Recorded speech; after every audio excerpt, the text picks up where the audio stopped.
John Beaudin, Rock History Music. How are you? Shanna's not with us tonight. Let me switch microphones.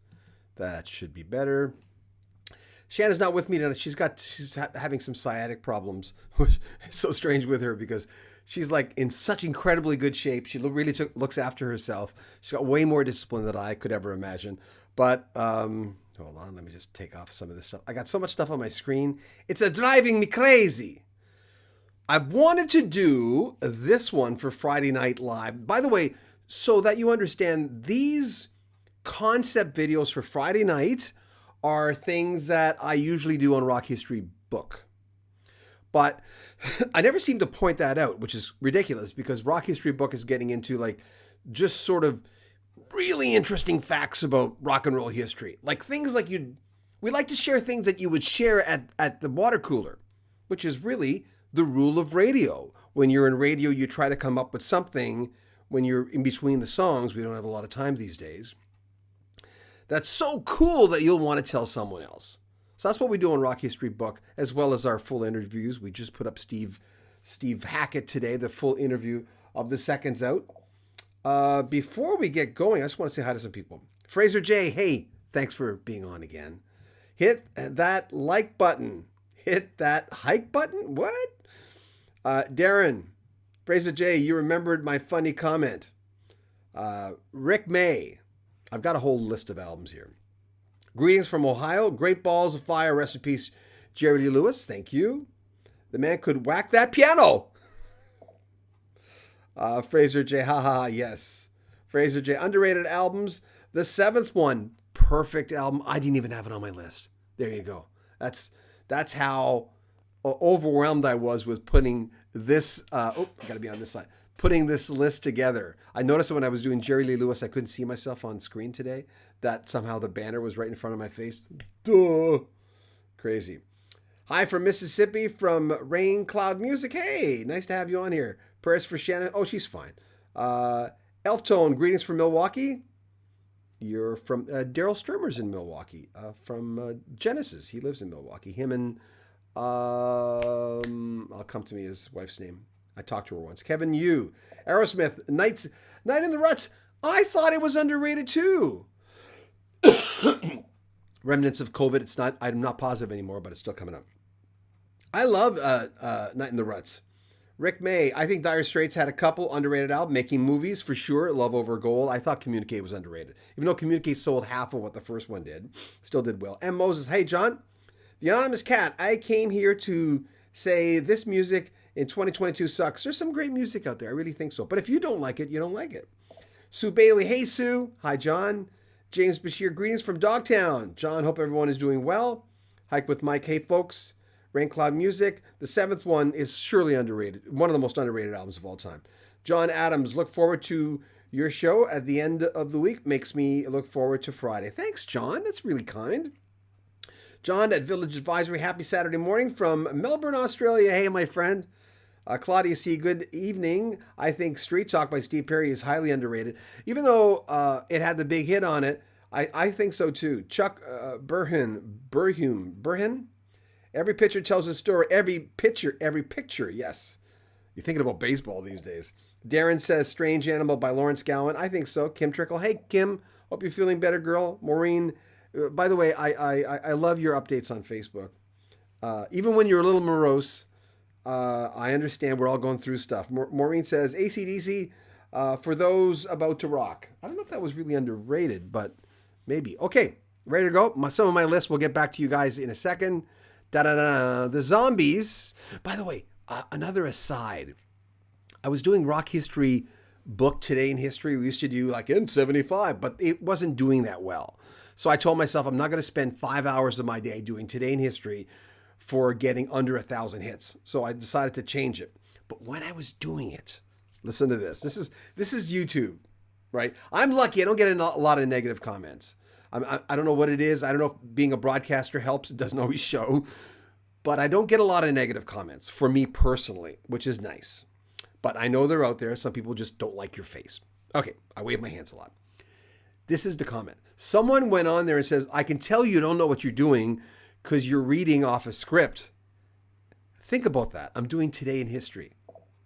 who can do Today in History for the life of me without looking at a script. You have to have a script. You have to have the dates in front of you.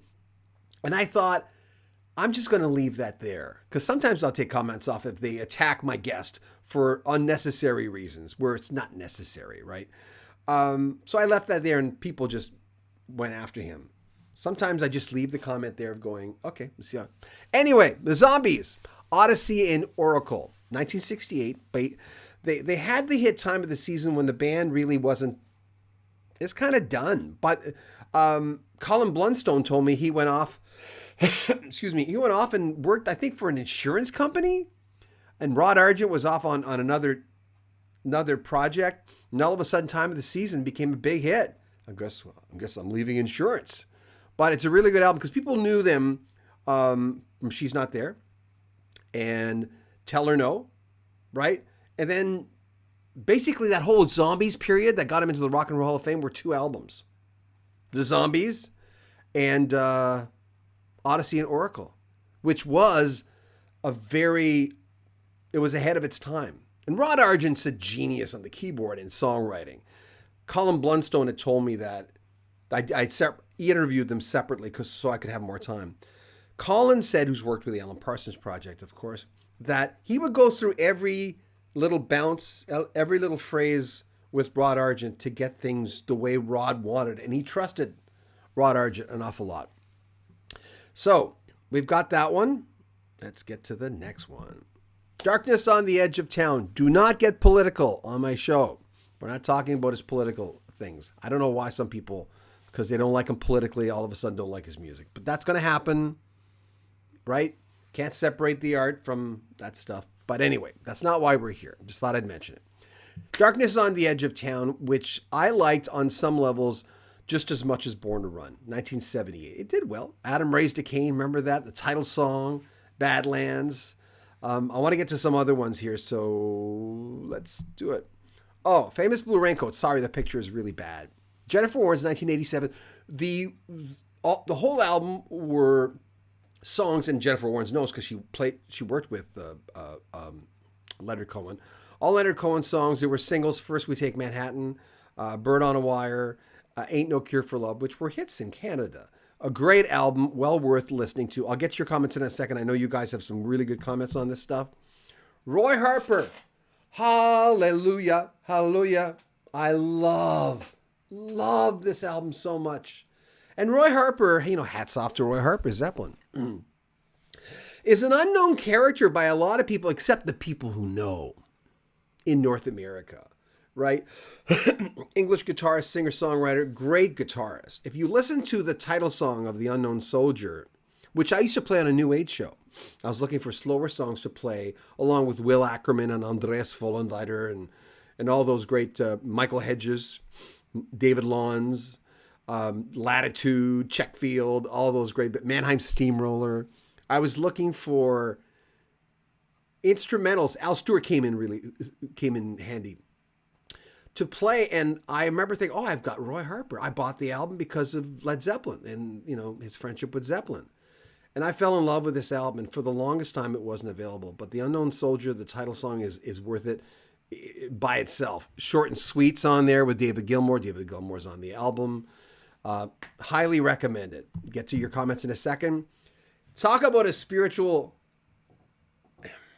If you like Zeppelin, not Zeppelin, if you like Pink Floyd, if you like David Sylvian, for instance, if Japan stuff, if you like Dead Can Dance, Talk, after Talk got out of the It's My Life span, it's like classical music. It's cerebral in that way. Mark Hollis, who died in 2019, I did a best Talk albums. I did his obituary. I was moved when he passed away because I thought he was a musical genius. Listening to Spirit of Eden, that's from 1988. I didn't know the album at that time. I only got into it later. Truly, to me, I was just listening to it again before I got on. It's it's really truly, like I said a while ago, sort of a religious experience. I get goosebumps when I listen. It's like he's in a trance when he's singing. And it reminds me of some of that Pink Floyd stuff where it takes you on a journey where you're feeling your way through this music. Give it a shot if you don't have it. If you haven't listened to it, highly recommend it. Underrated, by the way. All these albums are underrated. As I mentioned a while ago, Communique by Dire Straits sold half of the debut. It didn't have Sultans of Swing, but Once Upon a Time in the West, right? Lady Rider, great songs. But sometimes people overlook this one. Making Movies was another one. I thought Making Movies is actually my second favorite Dire Straits album. Let's go to the next one. Oh, there is no week that goes by that I don't listen to Talking Back to the Night by Steve Winwood. Third album, follow up to Arc of a Diver. Valerie's on there. That's a single. But for a while, it wasn't available. You couldn't even get it.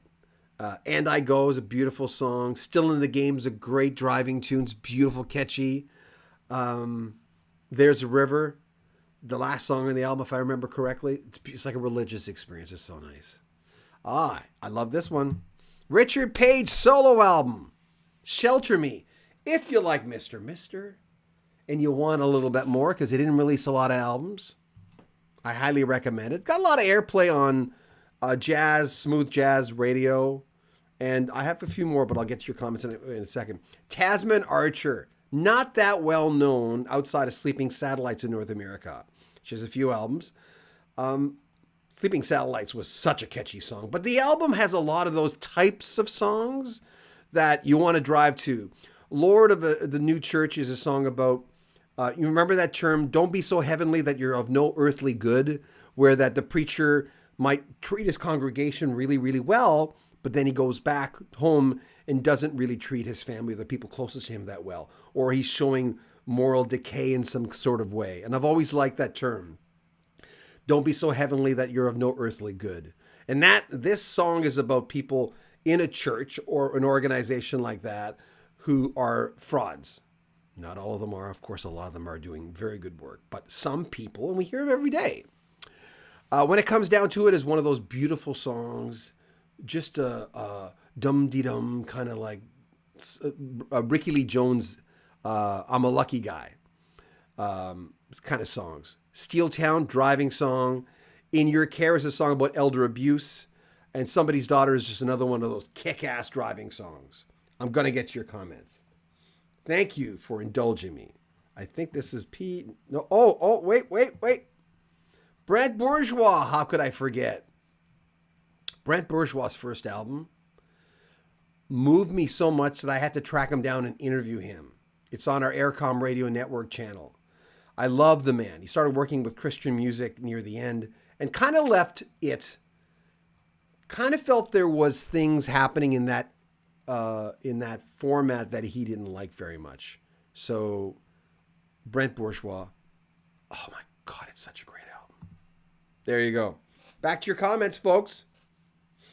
I'm going to go up. Darren, I like Valerie remix version of the Steve Winwood song that came out in 97 on Chronicles compilation. Yes. Darren, by the way, I always appreciate your support. You're a good guy. Fraser J, check out Richard Page. I always cry at Christmas. It's incredible. Very, very, yes. Lords of the New Church is cool. M. Moses. Rain Cloud Music. Oh my God. Winwood's killer. Richard Page, such a voice. Neutral 69. Steve Perry is the best male singer. One of the best for sure. DJ Record Hound. Gadevrin have some stylists drop like on streams. Darren, No Doubt. Cover Talk. Yeah, I didn't like the version. I don't like No Doubt because of Gwen Stefani's voice. I think she sounds like Britney Spears. James Bashirs saw Roy Harper in Philly. Really enjoyed the show. He's a great guitarist, eh? Wow. Blue Oyster Cult. Oh, yeah, that's for sure. Thanks, Kevin. Ronnie Parker. The Journey album before Steve Perry are severely underrated. Very true. Maureen Nelson. I'm not a huge Springsteen person. I'm so on him. Okay, thanks, Maureen. Darren, you guys are talking about yourselves.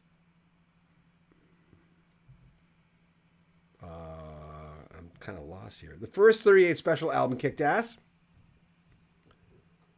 M. Moses, I hate Springsteen's music. Sorry, not sorry. No problem. The only sometimes I'll have a problem with people when they don't like someone politically and they say their music's terrible, or else they never accomplished anything. That's the part when someone doesn't like someone politically, but then downplays their career. Okay, you're allowed to hate them. That's fine. But I always laugh when I get, and I'm not saying anyone's doing that here. People are just saying I don't like his music. But when they do things like Neil Young, well, like, come on. Like Washed Up. Well, what? All the people you like are the same age. Are they washed up as well? M. Moses, Odyssey and Oracle is decent. Hike with Mike. Tom Petty's Southern Accent album is underrated. Yes, I agree. Kim Trickle. Feeling a little bit better. Thank you. Rain Cloud. Somebody just sent me a mashup of Parton's Jolene over a loop of Sweet Dreams Are Made of This. Really? Wow, I'd like to hear that. I couldn't play it. Doobie Brothers Stampede. I love Stampede. Can't Cheat. Can't Cheat the Hangman on there? I'm trying to remember. Just because it's Western themed. Patrick Simmons. Strange Animal by Lawrence Gowan. Okay, I got to all your comments. Please like our videos, by the way. Appreciate that. April Wine Stand Back wasn't really underrated. Who said that? David May. April Wine Stand Back had like 5 singles off it. It did really, really well. I've got it autographed in there. But, wait a second. Hold on, let me get rid of some of these things here so I can see what I'm showing on my screen. There, whoa. Forever For Now was supposed to be, for you April Wines aficionados will know, Forever For Now was going to be Miles Goodwin's solo album. And it sounds like that. It says, after being more or less pop rockers into rockers, they released this album. It ended up being an April Wine album. Forever, for Like a Lover, Like a Song, which was on The Whole World's Going Crazy, is one of my all-time favorite songs from that era. But the title song Forever For Now is pretty good. Child's Anthem is beautiful. Hollywood is one, that play on words that Miles Goodwin really likes. Hard Times. Hard Times. I'm going to pull out.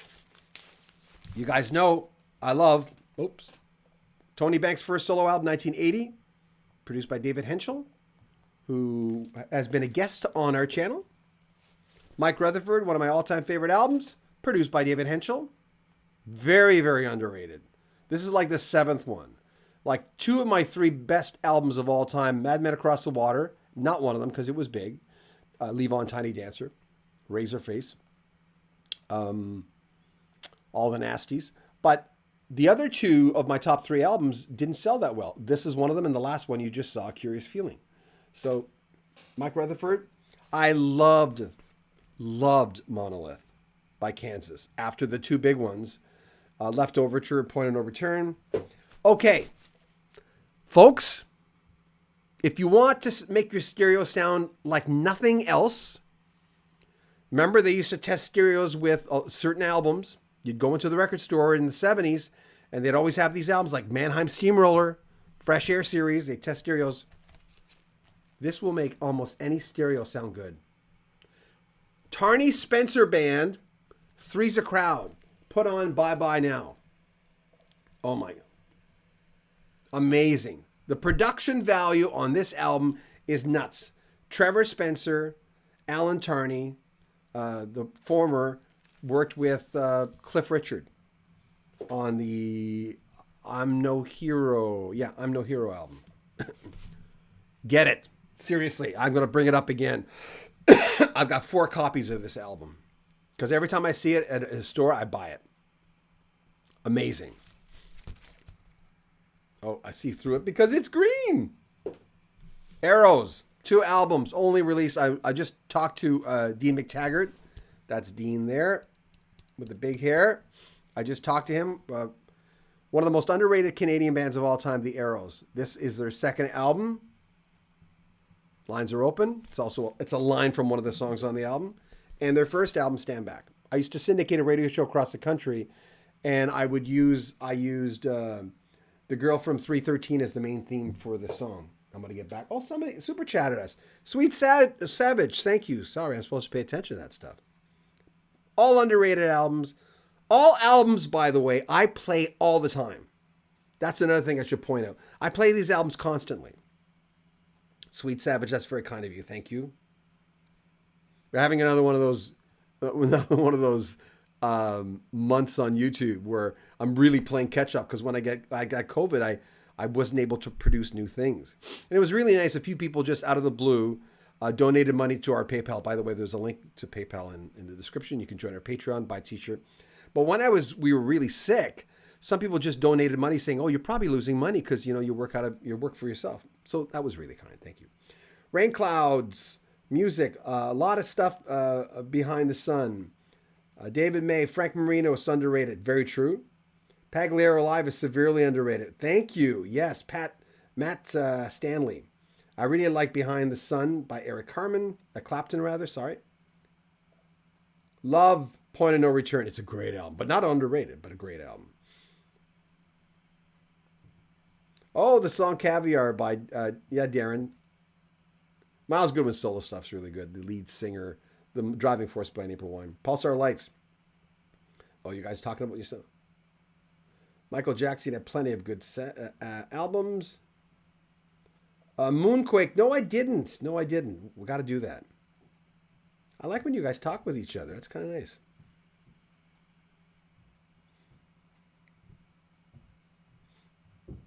Elton John The Fox is a great album. I love that album. It's up there. I've got it. The two Who albums. I loved all the Who stuff. When Kenny Jones joined the band, I still love the Who. Eminence Front. To me, that was the best song they released after Keith passed away. April Wine, Stand Back. Yeah, I'll bring that up again. I Wouldn't Want to Lose Your Love. God, I gotta bring it up. And Jim Clench was still in the band with that. Hold on. Let me bring this up. So I have it. I already mentioned my albums. Sorry, I have to bring this down. April Wine. They had 5 singles from that album. It's crazy. Miles Goodwin is probably the most underrated singer-songwriter, musician in the history of Canadian music. He's just like, he just blows me away. He's so good. Ooh, What a Night, Jim Clench was a single. Don't Push Me Around. I'm not sure if Don't Push Me Around was a single. Let me look into April Wine's discography. I know Tonight Is a Wonderful Time to Fall in Love was. I Wouldn't Want to Lose Your Love. Discography. April Wine discography. Stand Back. They had 5 singles. I Wouldn't Want to Lose Your Love. Tonight Is a Wonderful Time to Fall in Love. Come Hear the Band. Ooh, What a Night. No, 4. 2. Yeah, 4 singles. And then The Whole World's Going Crazy came out, and I had Gimme Love, which is a great song. First song on the album. Like a Lover, Like a Song. The Whole World's Going Crazy. Love April Wine. They're my favorite Canadian band. Let me get to your comments. Thanks, folks, for hanging out with me tonight. I appreciate that. Sweet Savage, thank you for your donation. Oh, Dan, Still Here, Ian Thomas Band. That is a great album. Everything Ian Thomas released is underrated. He's a genius. And a lot of people recorded his songs, right? Laurie Anderson's Big Science. Laurie Anderson, one of my best friends was a huge Laurie Anderson fan. Fraser J. John, when is Chase solo album coming out? He's a long way from that, but Chase turns in a couple of weeks. Chase turns 19, so he'll be able to go to the bars and play in bars, and he wants to do that. Brian Zetzer's solo album. Yes.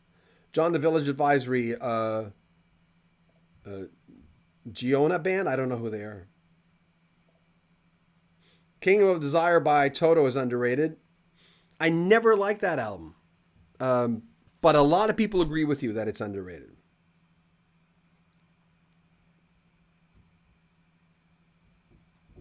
Oh, Maureen says, I'm glad to see the Monkees' latter albums getting some love on YouTube. Well, that's good.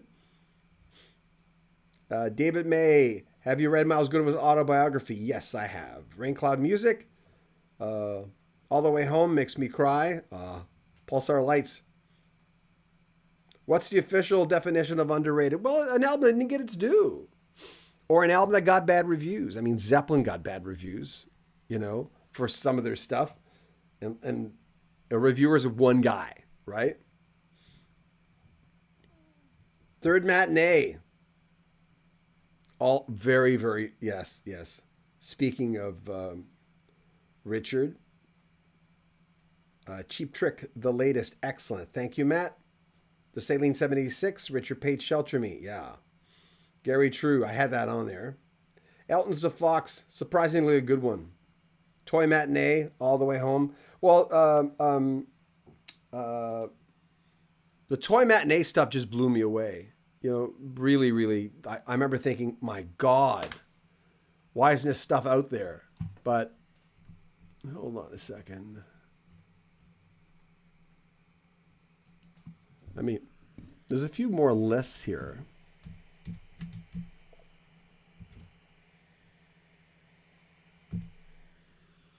I'm going to go into the individual songs for Toy Matinee, if I can remember.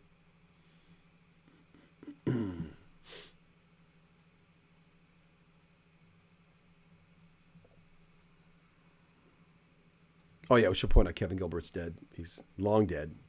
Accidental Asphyxiation. Oh, Last Plane Out was a single. That's right. I remember. Look up Toy Matinee, Last Plane Out. I mean, it's very, very 80s. And they do, that kind of Chicago Toto thing that they do. But it's an amazing, amazing, well worth listening to album. I got to shave. What kind of service you get around here? Guy doesn't shave, I am wearing jeans, though. Someone once asked me, are you wearing like just pajamas? I have come on here wearing pajamas. By the way, a few people have mentioned I have a mole on my head. I'm getting it removed in 3 weeks. Ain't going to have moles. Well, I'm presenting videos. You got to kind of... Let me see.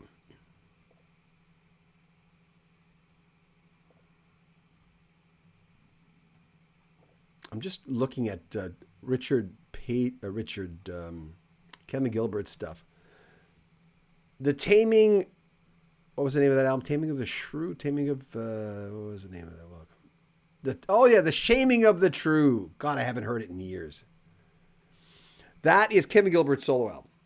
So I'm going off on tangents now. I'm going, what? But there's songs on that album, which is about the music industry and his whole ordeal with what's her name? Tuesday Night Music Club. Sheryl Crow. That Cheryl kind of like... Cheryl's album, this is the story. Cheryl's album was not accepted by the record company. So Kevin Gilbert, who was dating her at the time, said, well, why don't you join? I'm paraphrasing the story. Why don't you come? We have this thing called the Tuesday Night Music Club. Come on up and we'll help you with the album. So they revamped it. Kevin Gilbert co-wrote some stuff on it. And then she won all those Grammys and it sold like crazy. And the story is, whether it's true or not, the urban legend or whatever is she kind of turned her back on them. And that's kind of what happened. But anyway, the solo album he released, which a lot of music lovers know, I'm ashamed I forgot the name of it, The Shaming of the True, about the music industry, because he had a lot of bad bounces, has some great songs on it.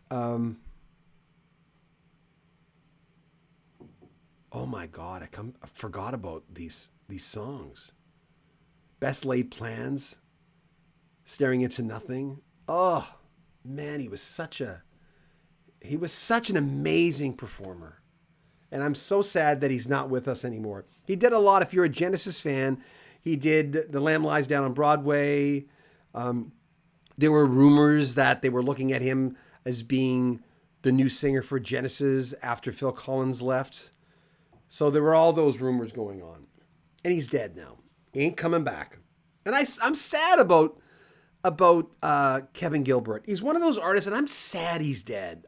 It kind of tugs at me, Randy, The Fix, Walkabout, top single, Secret Separation. Thank you. Another one of those bands where one of my best friends was the biggest Fix fan in the 80s. Douglas Struthers, big in Canada at the time, 1975. Oh, Equinox by Styx, yeah. Thank you. DJH Record Hound, the self-titled album, funkier Chicago type style. Chase is very underrated. Kevin died in 96, yeah. Sheryl Crow, yep. Kevin Gilbert.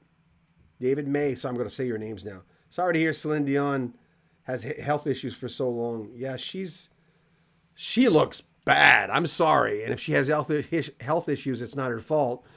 But Celine Dion has looked skinny and gaunt just for so long now.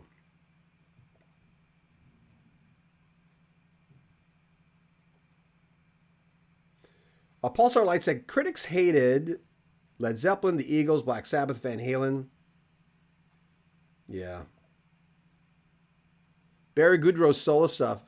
I found out it's Barry Goudreau. Mike McCarty, thank you. It's great. Sounds like Boston at times. Maureen Nelson Mod. Lots of Genesis fans hate Abacab. But I love Abacab. I mean, the album is worth it for the title song alone. Oh, Portishead a third. Douglas, thank you. Well, Wetford, Stone's Some Girls is their biggest selling album. A lot of people don't know that, but the biggest selling Stones album is Some Girls. You'd go, this huge band from the 60s, and then near the late 70s, I'm Missing You, it became their biggest album, if you look at it. So it's not underrated. Might be to you, and that's fair. Kevin Gilbert, Toy Matinee, yeah. Yeah, it hurts me to think about the fact that a genius like Kevin Gilbert, and some people say, oh, you're just saying that because he's dead. I'm going, not really, no. But I was sad. Patrick Leonard, that's his name. I forgot his name. Who'd worked with Madonna. Patrick Leonard was always a big part of that band as well. And Brian McLeod, the drummer, is not Brian Too Loud McLeod. It's another Brian McLeod, by the way. Some people say that. Ed says, Thomas Dolby, the golden age of wireless. Transparent media, late again. Toad the Wet Sprocket mentioned yet? No, I love Toad the Wet Sprocket. Here's the thing I have with that band. My friend Neil, who's was my producer in Vancouver, made me this mixtape of Toad the Wet Sprocket. And I found the sameness in a lot of their stuff. I found that after listening to 20 Toad the Wet Sprocket songs, I felt heavy for some reason. And there were some bands from the 90s that did that to me. Even though I liked what I was listening to. I liked their songs. They're incredibly catchy pop songs. But I kind of felt heavy after, I don't know why. But I just did. And like I said, there was bands from the 90s that did that to me. Let's get to some comments, shall we?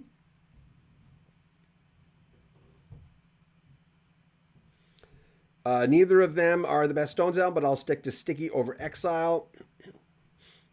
Exile on Main Street, Sticky Fingers. M. Moses, Mike McCarty, Henry Paul Band,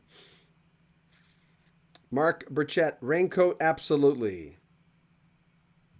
Oh, you guys are talking amongst yourselves?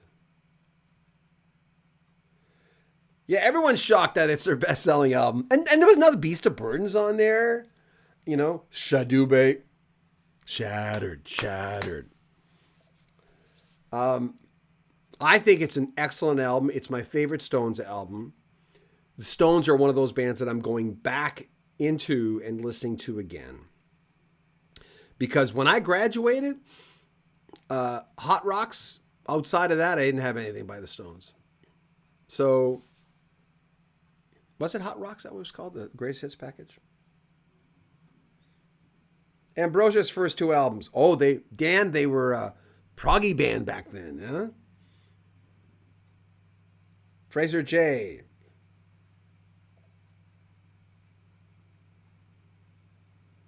Oh yeah, Gaucho was supposed to have more songs on YouTube. Yeah, thank you, Fraser J. Sorry about that. I'm still coughing up stuff. David May, yes, Ken Tobias. I'm going to try to get an interview. I just contacted. Remember, doom doom doom doom. Hello, darkness, my old friend. Seasons in the Sun. Terry Jacks is releasing a new album. His ex-wife passed away, as you know, Susan Jacks, a little while ago. I did an obituary sort of tribute to her. So I reached out to his record company to get an interview with Terry Jacks. Turns out he's had a lot of medical problems. I've heard he was not doing well. I reached out to him before to get an interview. And they basically said because he's had 2 strokes that he can't really do a live feed. And he doesn't do electronics. He doesn't even have a cell phone. But he's just about to release this a deeply personal album. And I think there's a song on there with his ex-wife, Susan. And I can't do an interview with him. I do have an interview with him in that closet over here that my friend Steve Burgess did that I have to find. I hope the quality is good because all those old interviews, they all sound like this. So I'm going to have to bake the tapes. Hopefully they'll sound okay. So get to a few comments and then I have to record my radio show in Vancouver. Mike McCarty, Foghat, Stone Blue, 78. Very bluesy. Thank you. What else we got? Some Girls, for me, sold a lot, though. Matt Stanley. Wetford says, as a kid from the 80s, Some Girls is my fave. Some Girls is a great album. It really is. I mean, they tried a little disco on there.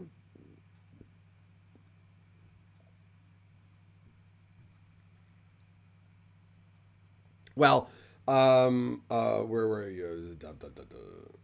Dan, the thing is, what happened with Ambrosia is what happened with Train. Train, believe it or not, and they redid. Remember, was it Zeppelin 2? They redid just to prove they had their street creds or something, and Train had long lost their street creds by that point. Drops of Jupiter is what happened to Train. And what happened to Ambrosia is songs like How Much I Feel, You're the Biggest Part of Me. When you get a pop hit and you start making real money. I mean, musicians who don't have hits don't make much money. So I don't blame Train for turning into a pop band that releases songs that kind of all sound the same. Their album tracks are still really good. I'm still a Train. I do like Train. But I don't really buy their albums anymore. But when Drops of Jupiter happened, I couldn't blame them. I did a thing on them years ago where I thought, people say, what happened to Train? Drops of Jupiter. What happened to Ambrosia? Well, they had hits. David Pack just, that's what he did. I met him years ago at the Jazz Awards in Toronto. I was co-chair of the Jazz Awards, and I met him briefly. He seemed kind of shell-shocked coming into the restaurant where we were all gathering before the awards started. So there you go. I'm going to read a few comments and go do my show. Darren says, I baked degraded VHS tapes in a food dehydrator. The quality is better now. Yeah, I've got a food dehydrator. But Darren, there's a certain type everyone talks about on Amazon that you should get. That's the best one.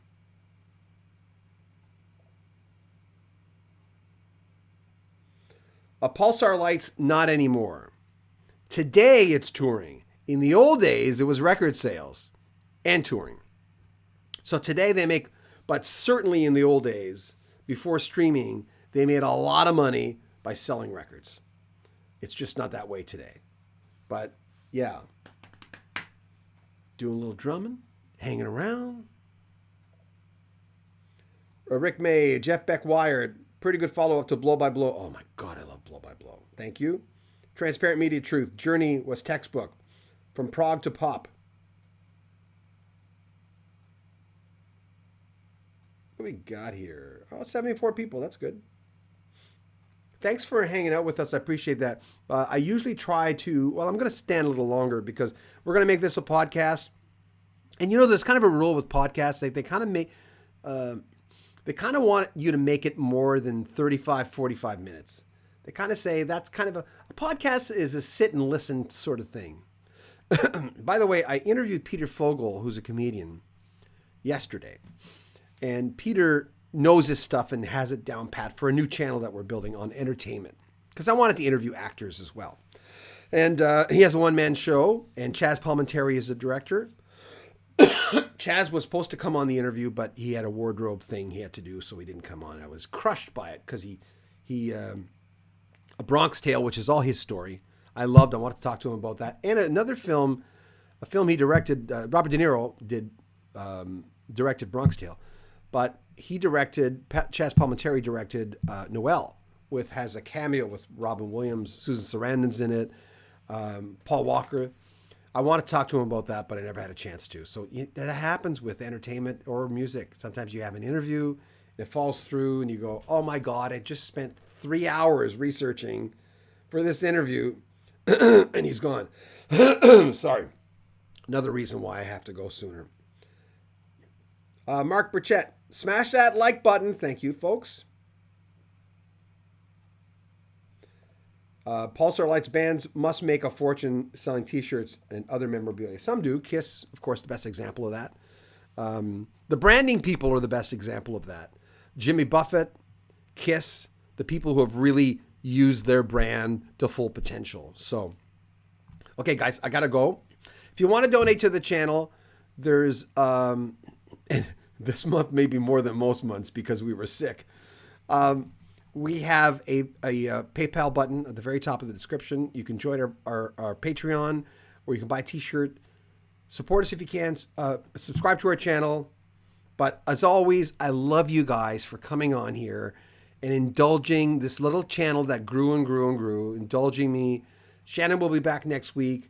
We're going to work on getting Shannon on here more. Everyone's asking for her to be on here more. Maybe other channels more so, but we'll see. We're going to work on it. We're going to do it before Christmas. Love you guys. Take good care of yourself, okay? See you guys. If news breaks, we'll be here.